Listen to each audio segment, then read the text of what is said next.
Recent Steelers cut is visiting with AFC North rival. Report. Recent Pittsburgh Steelers cut Montravius Adams received interest from an AFC North rival according to ESPN NFL insider Adam Schefter. Former Steelers defensive lineman Montravius Adams is visiting today with the Cincinnati Bengals, Schefter reported on May 19th.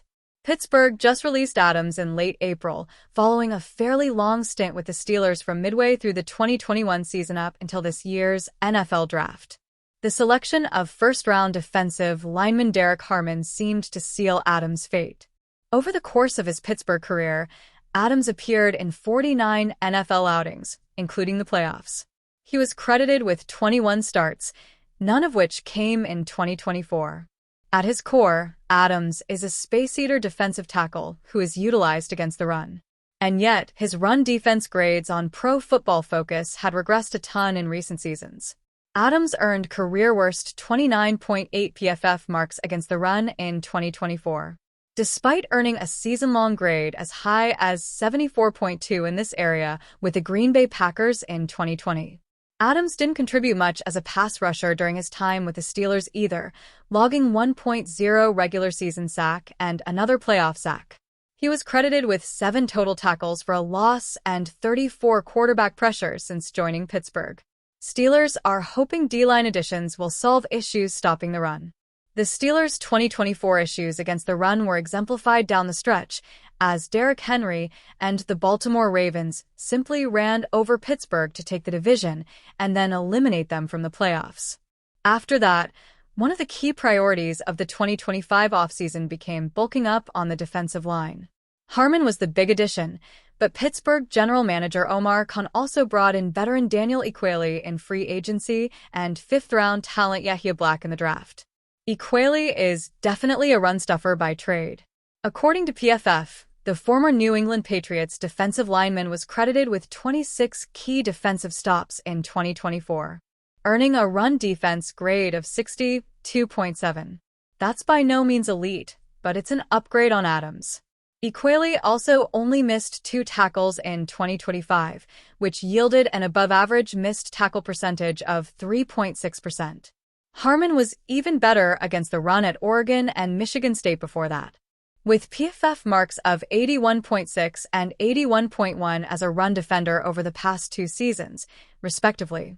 Harmon can also rush the passer, with 55 quarterback pressures in 2024, but he was a well-rounded D-lineman in college with 25 key defensive stops as a tackler. Finally, Black is another defensive lineman who thrives as a run defender, with 58 key defensive stops for Iowa over the past 2 years combined. PFF graded Black's run defense as an 81.0 in 2024 and a 71.8 in 2023. Black also kept his missed tackle rate under 10% last season, at 9.1%.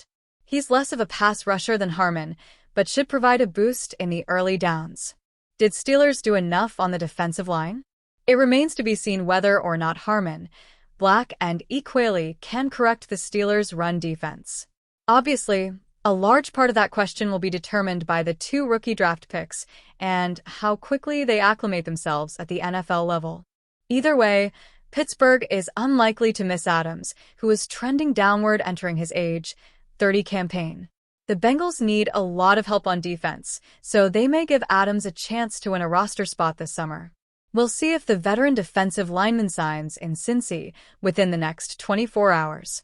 Justin Fields warning issued for Jets vs. Steelers Week 1. The Pittsburgh Steelers quarterback situation continues to be murky deep into the NFL offseason. Pittsburgh has been dragged along by former New York Jets quarterback Aaron Rodgers, who may or may not sign with the black and gold. If Rodgers in the end abandons the Steelers, it seems likely that Mason Rudolph will be taking snaps under center as the starter. This is in stark contrast to last season, where the Steelers had both Justin Fields and Russell Wilson, who both had relative success in their respective stints as the starter. The Steelers haven't won a playoff game in 8 years and are still searching for the quarterback that can do it.